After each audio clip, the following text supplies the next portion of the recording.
বিভিন্ন দরজায় ওর হাতের ছাপ, ও আসলে যে বাঁচার প্রচন্ড চেষ্টা করছে এটা প্রমাণটা আমরা আসলে দেখছি, কিন্তু কেউ দরজা খুলে নেয় এবং রক্ত যে মোছা হয়েছে ফ্লোরে সেই দাগও আমরা দেখতে পাচ্ছি, অর্থাৎ রক্ত মোছার একটা চেষ্টা করা হয়েছে।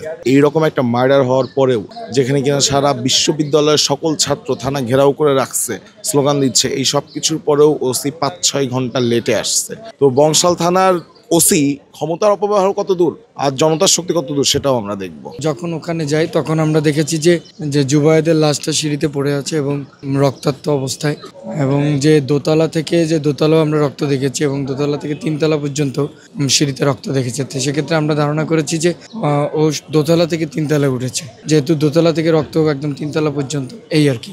তবে ওখানে পুলিশ ছিল, পুলিশ আমাদের সাথে কোনো, আমরা বলেছি যে আমরা বিশ্ববিদ্যালয়ের শিক্ষার্থী, তারা আমাদের সাথে কোনো কথাবার্তা বলেনি।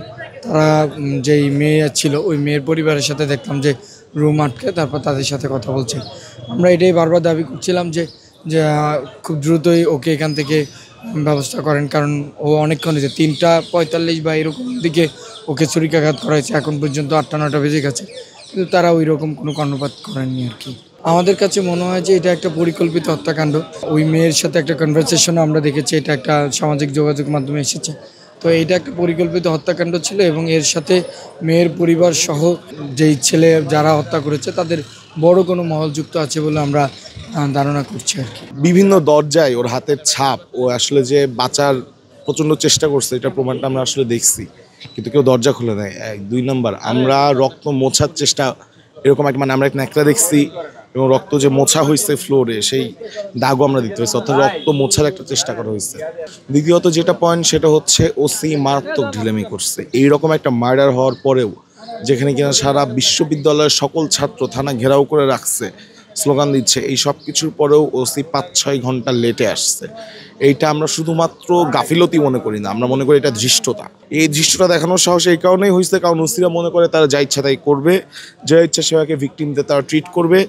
বিচার পাইলো কি পাইলো না তাদের তাতে কিছু যায় আসে না, তারা স্রেফ মাস শেষে বেতন তুলবে এবং আরও অন্যান্য যে প্রাসঙ্গিক সুবিধাগুলো পাই, অপ্রাসঙ্গিক যে সুবিধাগুলো পাই, এই সুবিধাগুলো তারা নিবে, কিন্তু তারা আসলে কাজের কাজ করবে না। এই ধরনের মেন্টালিটি না থাকলে একটা মার্ডার হওয়ার পর ওসে আসলে গায়ে লাই দিতে পারে না। আমরা আসলে ওসিকে গায়ে লাই দিতে দেখছি, ভিকটিমের পরিবারের সাথে যা তা ব্যবহার করতে দেখছি, এবং এই ওসিকে আসলে আমরা ভুলবো না।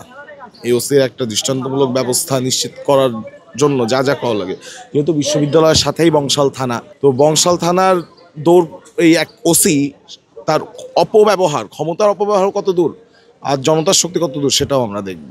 হত্যাকাণ্ডের পিছনে আসলে কি মনে হয় কি থাকতে পারে, আমাদের মনে হচ্ছে গুরুত্বপূর্ণ আসলে ফ্যাক্ট কোনটা সেইটা, তাই মনে হওয়াকে চাপাই দিতে চাচ্ছি না। কিন্তু আমরা খুব পরিষ্কারভাবে দেখি যে বাংলাদেশের বিচারিক কালচারে একটা বিচার হতে বছরের পর বছর সময় লেগে যায়। এই ক্ষেত্রে আমরা ওইটা হইতে দিব না। This is not going to B another সাম্য মার্ডার কেস।